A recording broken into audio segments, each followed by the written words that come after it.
not corrupt, and all of that. We will wait for that to come out. But nowhere does she say Ratanang fraudulently, in a corrupt manner. That's not what he's saying. Mr. Malema, my parting shot to you. Yeah, sure. Just in collaboration with my colleague Eldridge, there was a state forensic report by Auditor Trevor White that detailed the money flow for your Limpopo farm, which was seized by the state, basically saying the proceeds of that particular farm came from various companies which had received tenders in Limpopo, and those monies were funneled and channeled through on-point engineers, and later on went into the Ratanang Trust. That property you initially purchased it through the Ratanang Trust, and later to Guama Properties, which was owned by Lisiba Gwangwa. The state in that forensic report basically states that this is evidence of money laundering in that regard, and that was one of the premises which the state was prosecuting you on when it comes to fraud and corruption, and when it comes to the Ratanang Trust. Should the state reinstate charges against you on the issue of corruption in Limpopo, allegations of corruption in Limpopo, have you prepared yourself to answer on how you purchased that particular farm? But I said that long time ago. Let's deal with that quickly.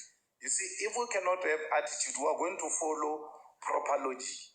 That report was used to charge Selby and them, and they were trialed in the regional court in Mokopane.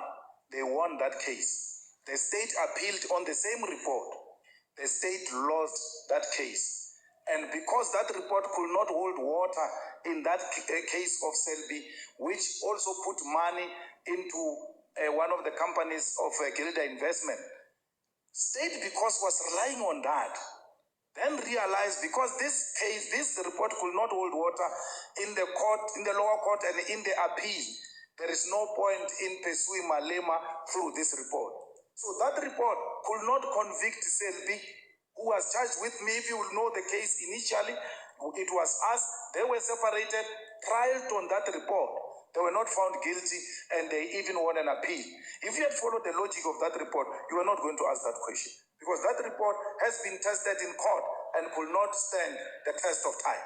But then, Mr. Malema, in the state's own charge sheet recently of your then co-accused, Bolisiba Gwangwa, the state... I don't have any co-accused. I'm not accused. Said back then. Okay. Former co-accused. The state says, I decline to prosecute Mr. Malema at this stage.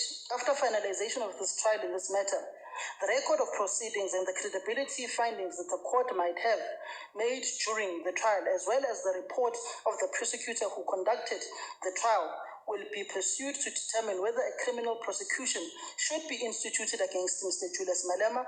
A separate investigation will immediately be launched regarding his administration of the Ratanang Trust, which keys into Eldrin's question, and a decision will be made thereon after the finalization of this particular investigation, which comes to the question which you are saying, that this particular report which you are referring to, which is the state is evidently still holding on to, and is waiting the outcome of this particular prosecution of on-point engineers on whether to trial you or not.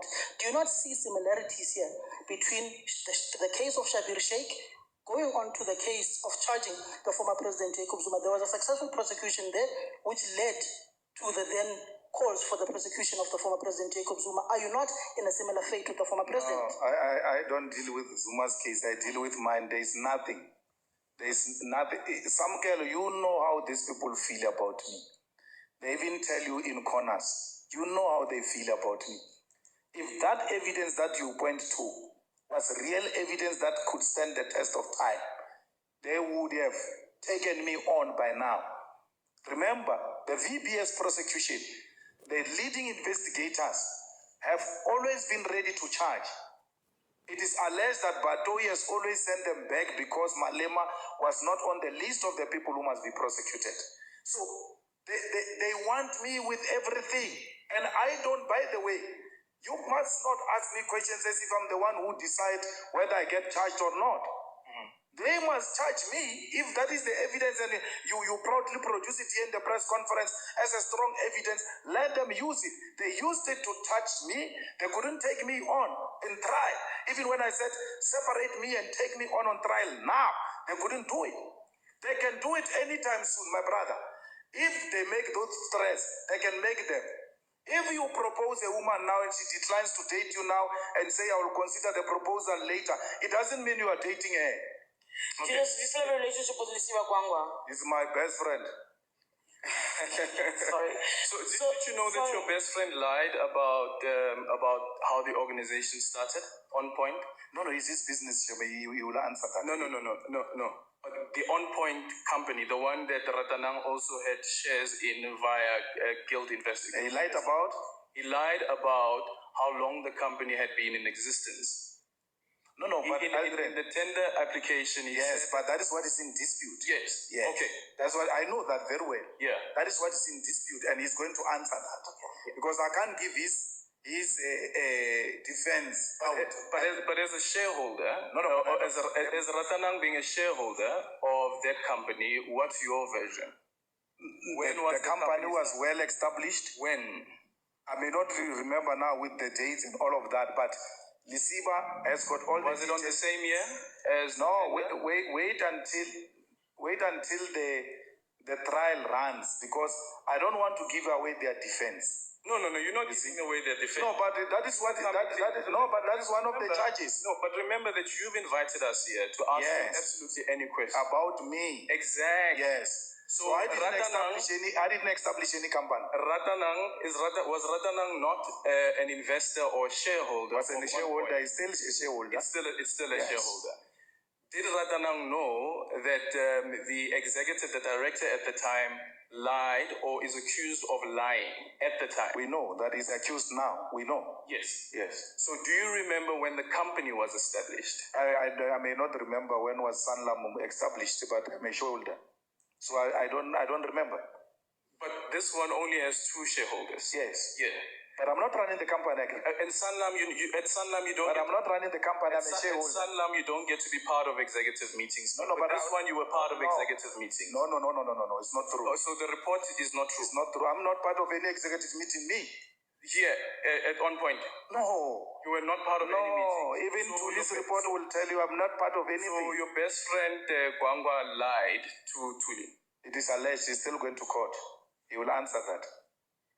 So I'm not running the administration. Shareholders, you may not know as a journalist, may not be a business person.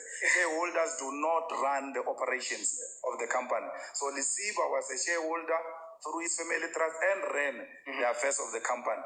So he will answer that in the court. But I may not remember on top of my head the date and the time and the day of when the company was established. But would you remember more or less that the name of the company actually came about on the same month as the tender going was advertised? Do you remember that? No, I mean, even when they were tendering, I didn't know. I was not involved. But then, so I don't know when was the tender advertised, because they didn't have only one contract. They had all types of contracts. So I wouldn't know, because I was not running the company. I wouldn't know which tender was advertised when, which one was advertised when. It was not only that tender, by the way. There were many others. So I was a shareholder in the Gilda investment. Yeah.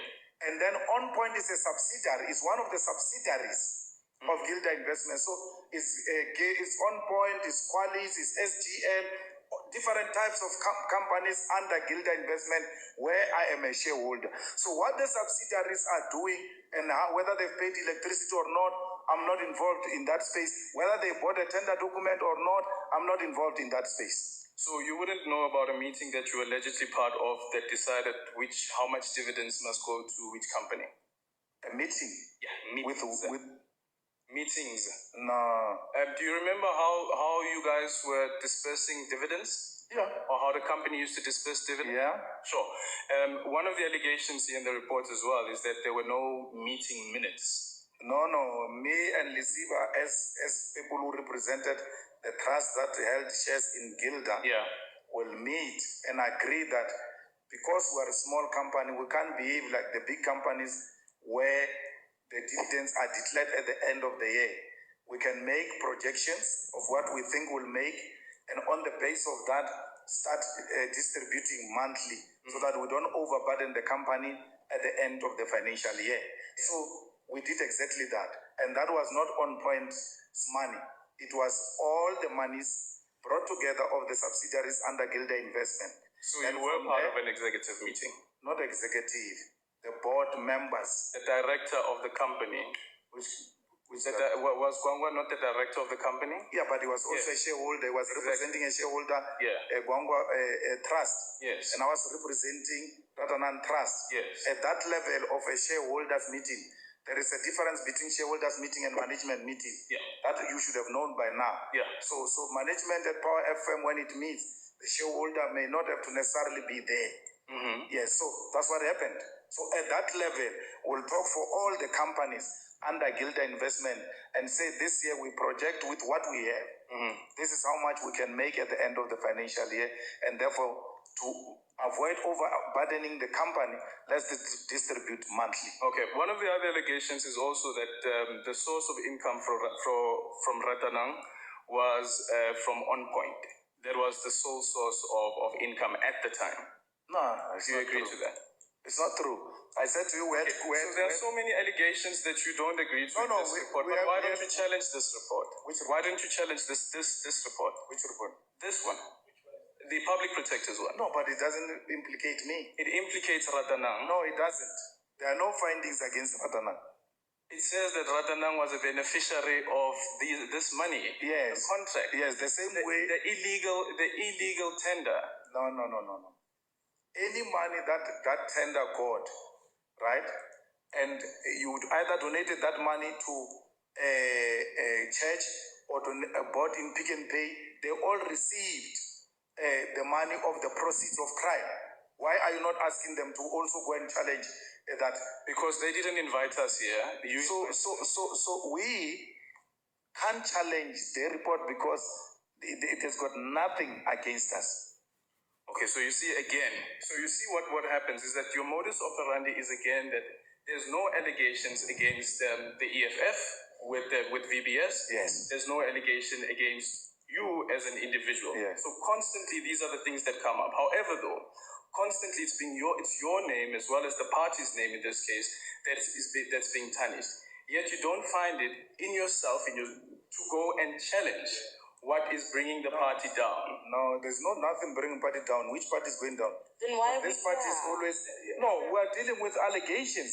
You asked people about me in my absence, and I said, I'm available, ask me. So I'm saying to you that there's no party that is going down.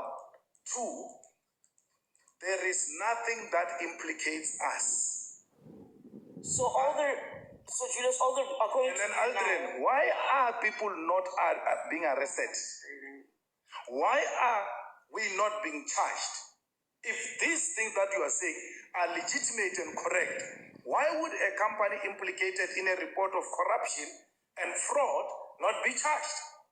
Why? Why are you not asking yourself that question? Because those charges are not there. Are not there. I wanted to go back to Lisiba Gwangwa. I asked you earlier if you guys were still tight. Julius, I don't know if you've heard the same things, but it seems where EFF is in terms of the relationship you had, obviously informal or otherwise, with the DA in Tshwane, and I think they pointed to other areas, Nelson Mandela Bay though, and yes, you can call it gossip, whatever you want to define it as, but there is talk though that in those areas where the EFF is, and that speaks to the issue of influence, I suppose, that Lisiba Gwangwa is there and thriving and doing business in those areas. That would be, simply put, it's not true. It's not true. So in Tshwane, Lisiba Gwangwa is not doing anything. I don't know, but I don't have anything of Lisiba Gwangwa in Nelson. I agree you said everywhere EFF is involved. Nelson Mandela, Johannesburg, Tshwane. I don't know anything of Lisiba Gwangwa being involved in all those municipalities, including in Limpopo hang municipalities. So, but Lisiba Gwangwa is still in business. He still runs his business. So I don't know what he's still doing, Lisiba Gwangwa, but all I know is that On Point is no longer trading and therefore makes the Gilder Investment redundant. But Lisiba is an engineer and Lisiba is in business. As I speak to you now, Lisiba still does business. All right, so there's a story Carl did I think last year sometime. Yeah. your relationship with Lisiba, and it involves on-point engineering. I just want to run through some of those things that you were speaking about, whether or not Lisiba was behind those purchases, making those payments. So there's an issue around the Mercedes-Benz Viano that you used at the cost of nearly 1 million in 2011. Was that purchased for you by Lisiba? Viano.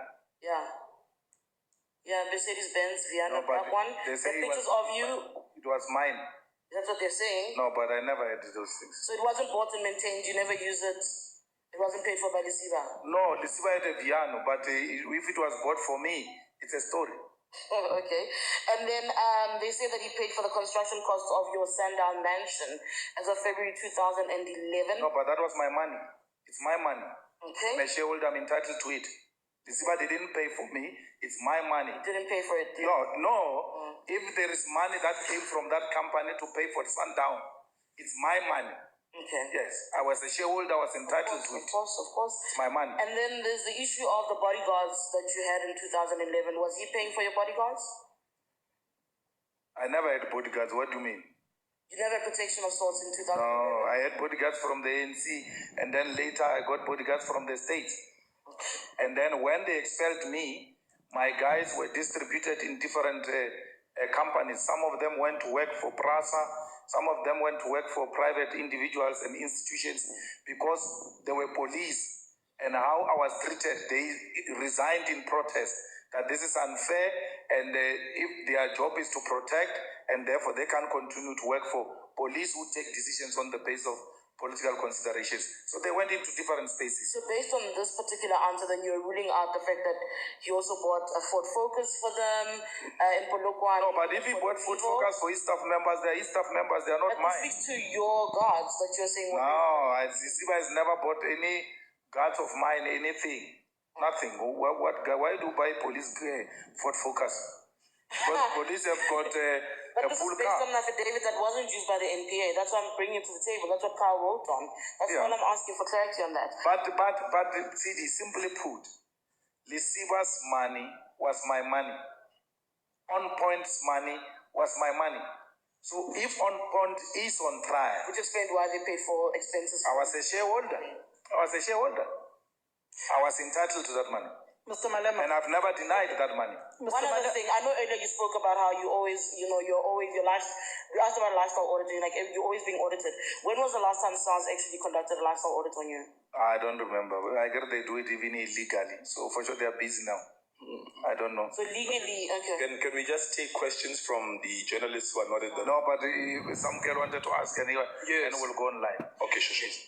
So essentially you are saying that you've never benefited from ill-gotten money, either from Mahuna, Srangatara, Skameka. I don't get involved in engage in illegal dealings. I don't. You'll never find my name anyway. I don't get involved in those things. But a company that you saying that it was your money is now being tried. Yes, I was not involved. That's you why got my that name is money? not there. But you got that money. Yes, I even wrote a letter to Asset Forfeiture Unit, by the way. And I said to the Asset Forfeiture Unit, if these proceeds that benefited Ratanang are illegal and you want us to pay them back, we are more than prepared to pay them back. Because we all agree that benefiting from a crime is a crime in itself. Yeah, but if the money is rotten, the court is going to run now. I wrote a letter to Asset Forfeiture Unit. I said, I was never involved in any of wrongdoing, but if for some reason this money that came into Ratanang can be proven to be illegal money, we are more than prepared to pay it back. Okay, so Gilda Investment, how much did you pay for shares in the company? No, we formed it together. You formed it together, so from scratch. So Gilda Investment would have only had investments, what, in On Point, or was it other different companies? Qualis, SGL, and I can't remember other small ones on top of my head now. Sure. Okay, so on this particular one... they did work. Yeah? They worked. They worked, sure. Again, one of the allegations that come out here, and I'm basically just asking you these questions because I'm thinking that probably some of the investigators would love to hear this as well. You know? Yeah, sure. So one of the other things is the company stated that it has a certain number of employees, and the company has been operational for and I think they said over 9 years, and you said, Uguti, that is under dispute. But there's also the allegation that the company said it was making 2 million rand annually. How would the company be making 2 million rand annually when the company was only established the year that the tender was advertised? You see, Aldrin, there is a very interesting thing that they are going to explain to the court with regard to the years and the experience of the company. Because they explain as engineers that when you put these different components together, that accumulates into a particular years and all of that. He argues that. So they are going to, he argues that. That was the explanation to me. Yeah, but so, the distinction would be, what about the 2 million rand annual turnover? Because that then gives us the impression that the company has been in existence beyond a year. It cannot be that it is the 9 years that you accumulate of all the experiences that these engineers have, and then you put it together and then you say it's 9 years. Yes. That is not the lifespan of the company. So as far as the records are concerned that came from CIPRO is that the company was established in the same year as the tender. So as the shareholder, do you know whether the company was making a 2 million rand turnover? I don't know if they were making projections or not. But remember that you said that it's your money. Yes, that statement that you are making. No, I'm responding the statement, not the money. I'm saying they are saying they are making 2 million per annum. Yes. Right? I'm saying to you, I don't know if they were making projections or they were factually saying they are making 2 million. But however, the matter is before court. They will answer that question. Did you because they are the ones who filled in before the tender documents, and they will know what to answer and what experience are they putting in there and why they said the 2 million. I am not involved as a shareholder at an operational level. Okay. Yes. So with the 2 million rand, do you remember ever receiving any dividends from On Point Engineering before September 20, what was it? I won't remember that sitting here. I mean, I won't remember those unless you give me a document you are reading from. But I know that Ratanang received dividends from Gilda Investment, and it started even before the On Point tender. Okay. Can we raise another issue just quickly? Before we... Can we... This one is just the one, and I don't... Yeah, sure. Which one? It is, again, it's the firearm. Yeah. Did you set off a firearm at the party's anniversary celebration? The matter is sub judice. Okay, the matter is sub judice. With the accusation around occupying of land, what's the case called again, guys? Riotous Act. Yes, the Riotous Act. Yeah. Newcastle. No, yes. With the Riotous Act case, why don't you make the similar argument that the matter is sub judice? Where did I make speak about Riotous Assemblies Act? Every time when you appear before court, there's a rally, and you speak to exactly what you did on those particular days. No. So it's not...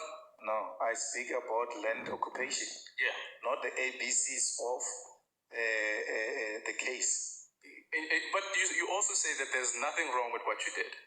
Absolutely. Exactly. So the even in the firearm, there's nothing wrong that I did. That I can say. And so therefore, did you fire a the matter firearm? is sub judice. It is sub I will judice, not but the truth doesn't change. Let's listen to this. I will not be pleading guilty. You won't be pleading guilty. So you didn't fire a firearm. I will not be pleading guilty. The matter is sub judice. So you didn't fire a firearm. But I can't answer that question because the matter is before the court. I will answer it in court. The thing is that the truth remains the same, no matter who asks and where the truth. But once you are charged, I'm asking you, did you fire the firearm? No. But once you are charged, my man, you are now living under the guidance of your law, your legal representatives, and therefore I'm not going to undermine that advice of my legal representatives, so that tomorrow, when they fail to do their work, they don't accuse me of having messed up their case. So you yourself are not sure about your own truth. No, I know my truth. I told you my truth. Why can't you share your truth? I'm not going to plead guilty. So you didn't fire a firearm? I'm not guilty of anything. Okay. Thank you, President. There's a maxim in law which is called "he who alleges must prove." So anyone. Oh yes, ladies and gentlemen, you're welcome to requests. I saw a few requests there. I see gift. This is a clear indication that Julius Malema is not afraid to be held accountable. He invited journalists, he explained his side of the story, uncensored, and then here he is. The question is, can Cyril Ramaphosa invite journalists to ask him about Pala Pala and what have you? So Julius Malema is the only politician in South Africa who's able to invite journalists and guys, ask me any question. And he did, and he answered all the questions without dodging effectively. Oh, I see somebody. Okay, here we are. No, so we need such characters of leaders who will be able to be held accountable, guys. We really need. That's why in 2024 we need people like Julius Malema who can come and rescue our country, and that's where we are. I see. Man. Yes, Mr. Ron 10, how's it? I'm good, and you? I'm good, man. What is your view on the whole thing? The view is when you stand firm behind your things, why you don't tell the truth? If you fire the firearm, why you don't say I did or I didn't? You understand? So we're gonna sit with the president, and I don't think he's gonna be the president of this country. Can I tell you something, Chief? Can I tell you something? Yes. Are you listening? Yes. My man, Julius Malema, fired a firearm. I was there myself. When we celebrated our birthday there, and I can tell you that was a real firearm, right?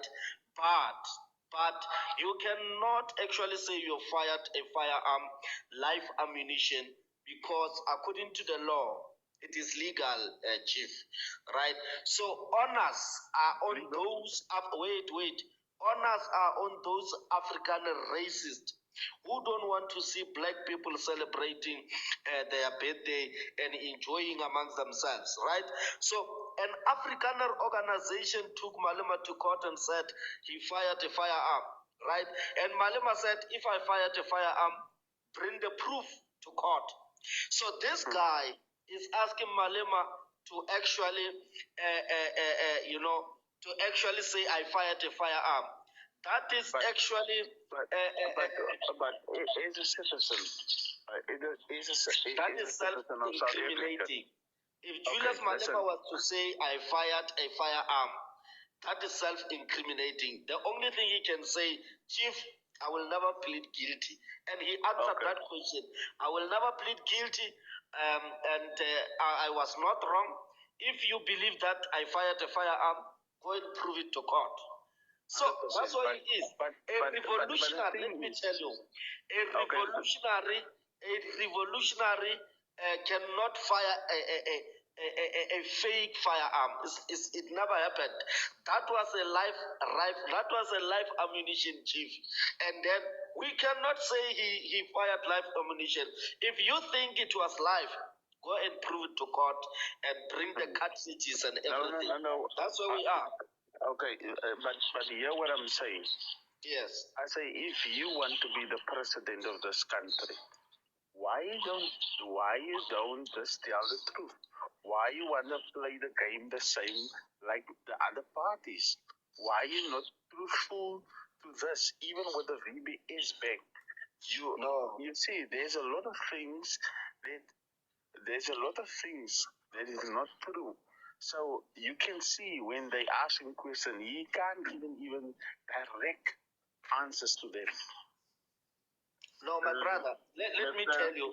For example, yes, Mr. Milk. How are you doing? Good, and yourself, sir. Can we, since what is this, political independence 1994, can we just grow up as a country? We've got so many challenges that are facing us. What's the number? There are so many challenges that are facing us as a country. I don't see massive changes in the lives of ordinary black people. So when I look at the way Malema is attacked, what do we benefit as a country? There are so many issues that we can debate than minor things.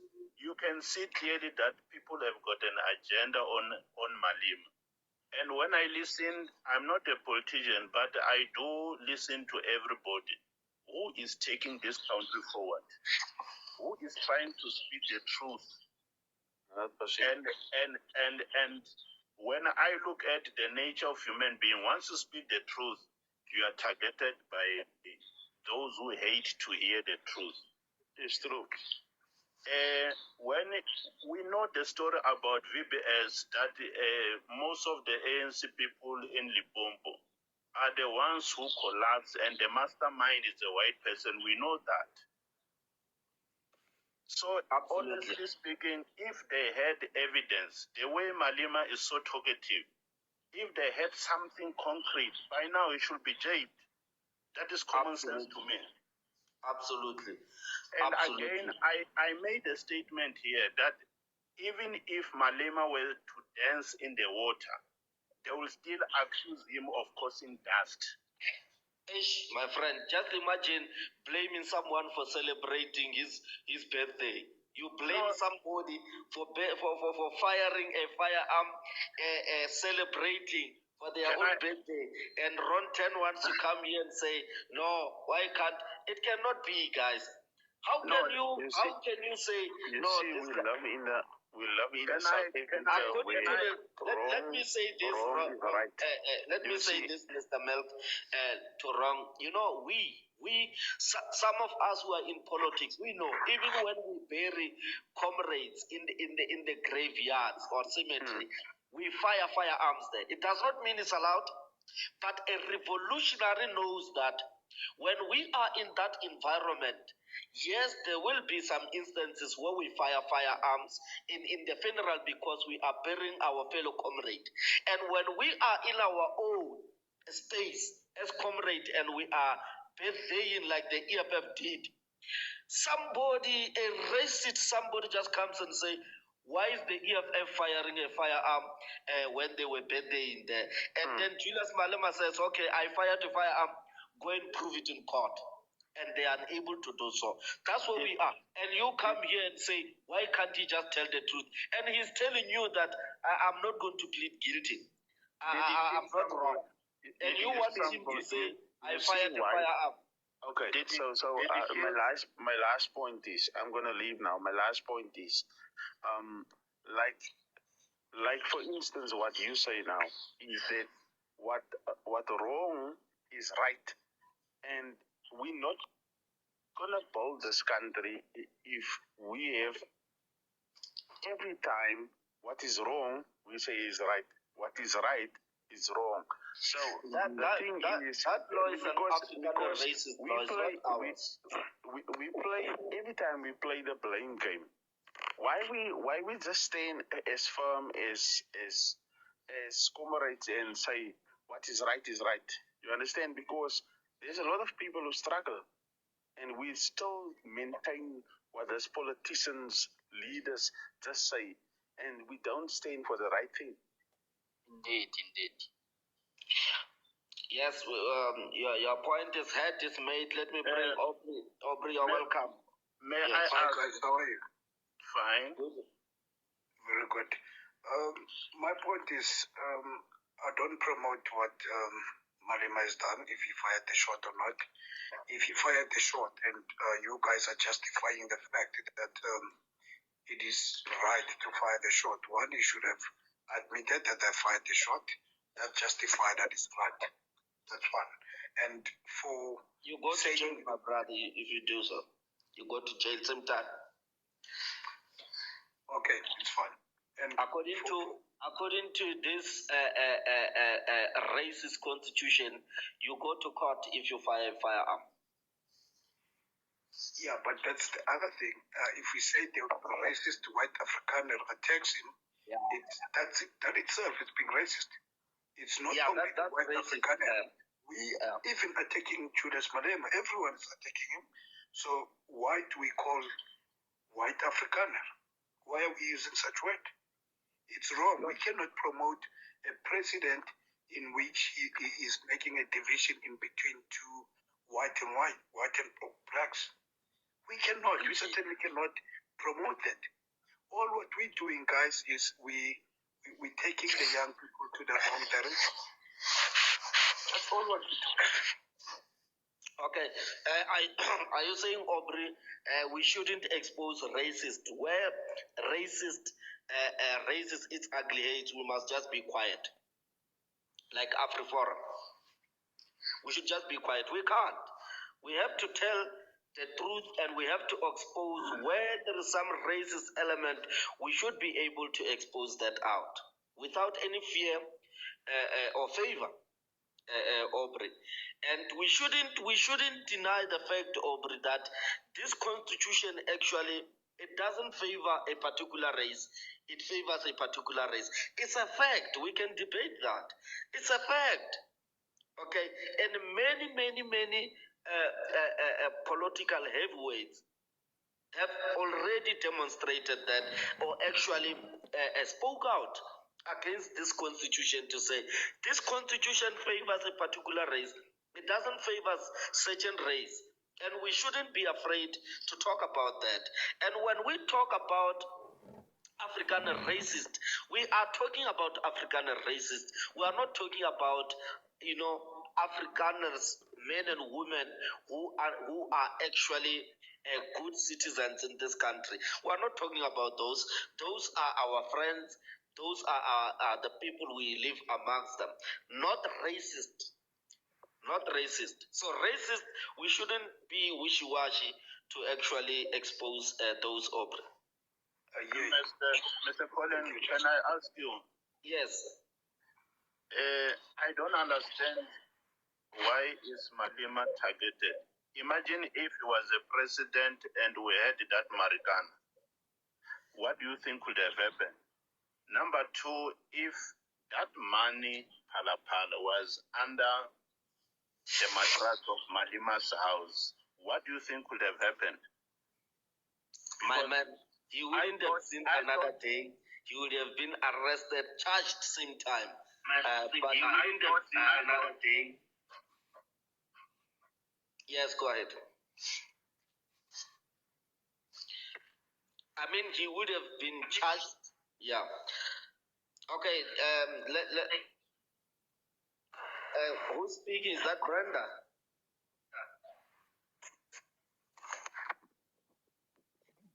Yes, Brenda, you're welcome.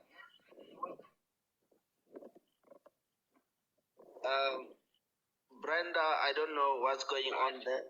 Yeah.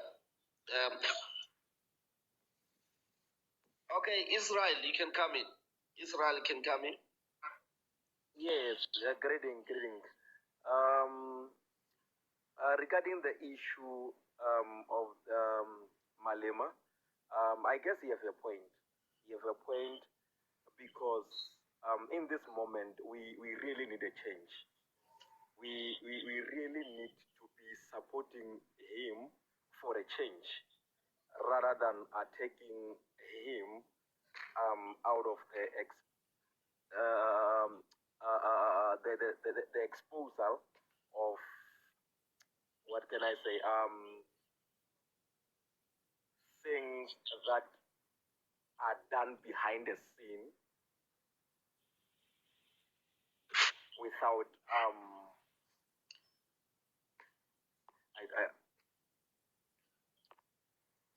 Are you there? Is that Israel? Israel, your line is not okay, my brother. Your line is not okay. I'll bring another speaker because your line is totally not okay.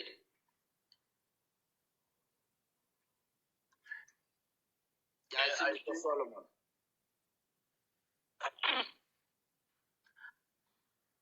I think, Mr. Colin, if you are in power, we know how people in power operate.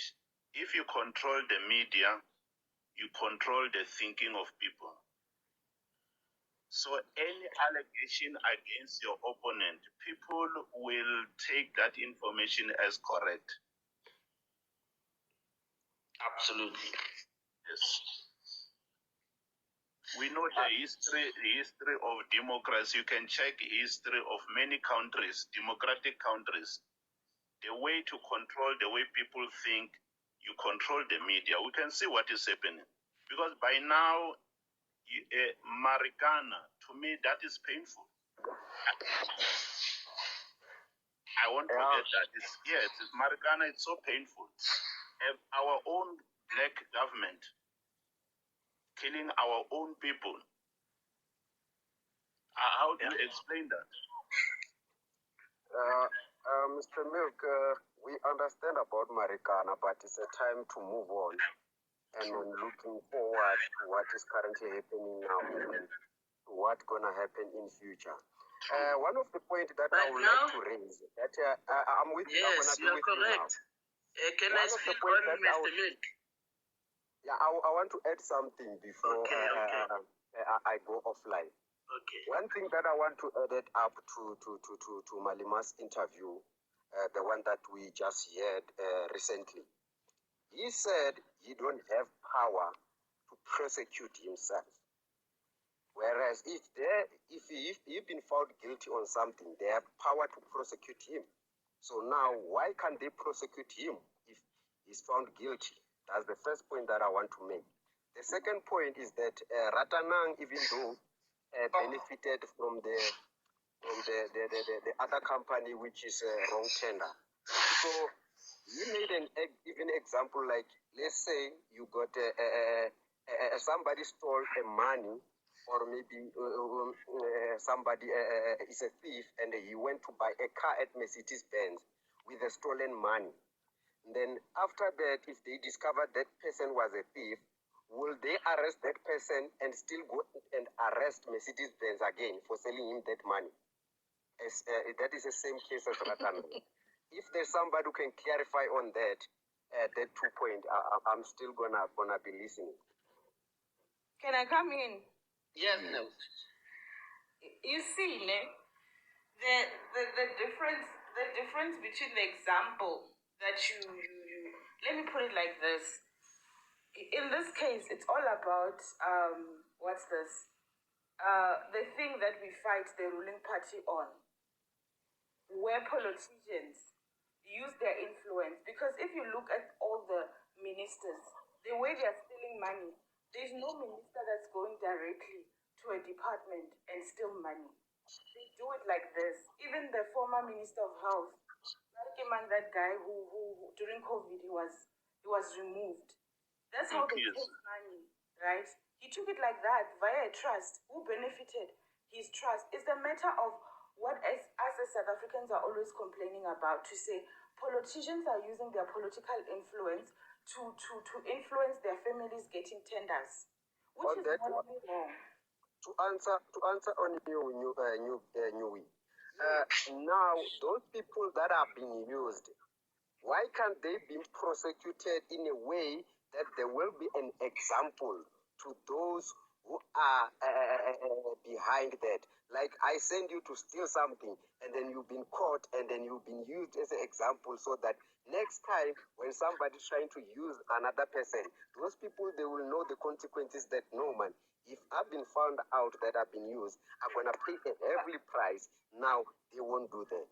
So why remember white collar crime, ne? Remember white collar crime in South Africa. Hence you will see even the politicians, the ministers who are involved in these things, their people never get prosecuted, because when you're talking about criminally charging somebody, those people went to court, right? They were prosecuted. It's just that I haven't read upon their cases, how far the cases have gone, because the NPA and SAP and the police services, they take time with investigating these things. But if you go to the National Department of Treasury, you will see the number of companies that have been prohibited to do it with the the government because of such issues. Because there is no, I was typing it on the comments that there is no politician in this country or in the world who will go directly and steal money. Money in this country is not being stolen by a person going directly. They use tenders, and for me, it should go